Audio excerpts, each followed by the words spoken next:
आपण पाहत आहात जनसंवाद लाईव्ह न्यूज, निपक्ष बातम्या, निस्वार्थ भूमिका। आमदार रोहित पाटील यांनी अधिकाऱ्यांना धारेवर धरले। कवटेमहाकाळमध्ये गॅस आणि रेशनचा सावळा गोंधळ। आमदार रोहित पाटलांचा अधिकाऱ्यांना हक्कभंगाचा इशारा। कवटेमहाकाळला पुरवठा विभागाच्या झाडझडतीनंतर आमदार रोहितदादा पाटील आक्रमक। कवटेमहाकाळ तालुक्यातील नागरिकांच्या तक्रारींचा उद्रेक। कवटेमहाकाळ तालुक्यात गॅस सिलेंडर व रेशन वितरणात मोठ्या प्रमाणात अनियमितता होत असल्याच्या तक्रारींनी जोर धरला आहे। काही ठिकाणी गॅस टाकीसाठी तब्बल 2,500 रुपये आकारले जात असल्याचे समोर आल्यानंतर आमदार रोहितदादा पाटील यांनी संतप्त प्रतिक्रिया व्यक्त केली। पुरवठा विभागाच्या झाडाझडतीनंतरही परिस्थितीत सुधारणा न झाल्याने आमदार पाटील आक्रमक झाले असून संबंधित अधिकाऱ्यांना त्यांनी कडक शब्दात जाब विचारला। सामान्य नागरिकांची लूट सहन केली जाणार नाही, दोषी आढळल्यास कठोर कारवाई केली जाईल असा इशारा त्यांनी दिला। तालुक्यातील अनेक नागरिकांनी गॅस व रेशन मिळण्यात होणाऱ्या अडचणीबाबत तक्रारी नोंदवल्या आहेत।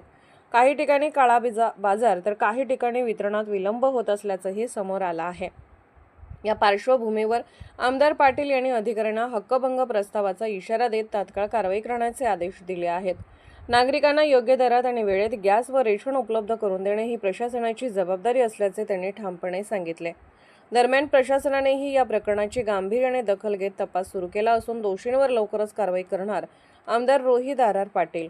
जनसंवाद लाईव्ह न्यूजसाठी मुख्य संपादक चंद्रकांत जगताप, कवटेमहाकाळ।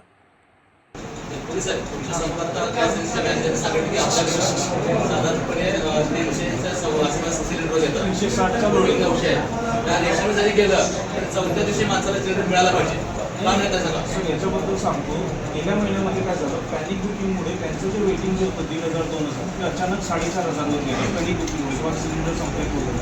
आणि आता 1 एप्रिलमध्ये काय झालं, 1 एप्रिलच्या वेळेस त्यांची साधारणतः 4,500 DSC वेटिंग होतं इंडियन गॅस। 1 एप्रिल नंतर त्यांचं सेंट्रलाइज सिस्टम अशी आहे की DSC नंबर चेंज होतात, ते चेंज झाले आणि जे 12 सिलेंडरचा शासनाचा कॅप आहे उज्ज्वला योजनेवरती, त्यांचा कॅप तो 1 एप्रिलला चेंज होतो। त्यांची बुकिंग मी तालगावची एजन्सी चालू, गैरफायदा नाही घ्यायचा। मार्च पासून बुकिंग आहे पाहिजे दादा, मार्च काय झाले?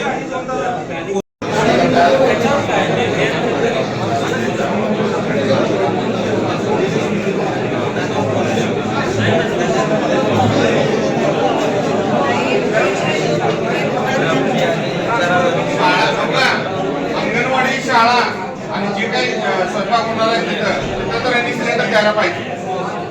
आता आठवड्यामध्ये दोन गोष्टी आहेत। पहिली गोष्ट, सिलेंडरची दर वाढीव सध्या विक्री चालू आहे। रेसिडेन्शियल पण तसंच द्यायला लागलाय, कमर्शियलला पण तोच प्रॉब्लेम आहे। जे काय ठराविक लोक जास्त पैसे देऊन घेत आहेत, मी सहज जरी गाड्यावाल्यांना विचारलं तरी 2,000 2,500 लोकांनी दर सांगितला।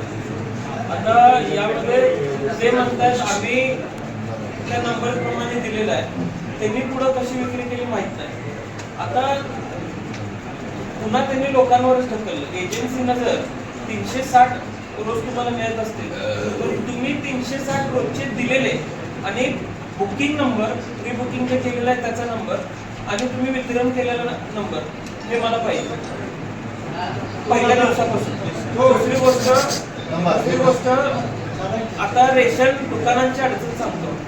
मला प्रत्येक रेशन दुकानातनं नाव वाढवायचं असेल तर 500 रुपये मागितले जातात, ही जेन्युइन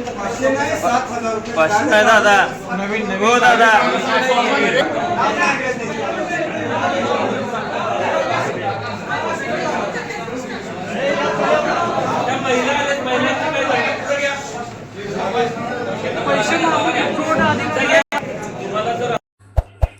जनसंवाद लाईव्ह न्यूज चॅनलला लाईक करा, शेअर करा आणि सबस्क्राईब करा।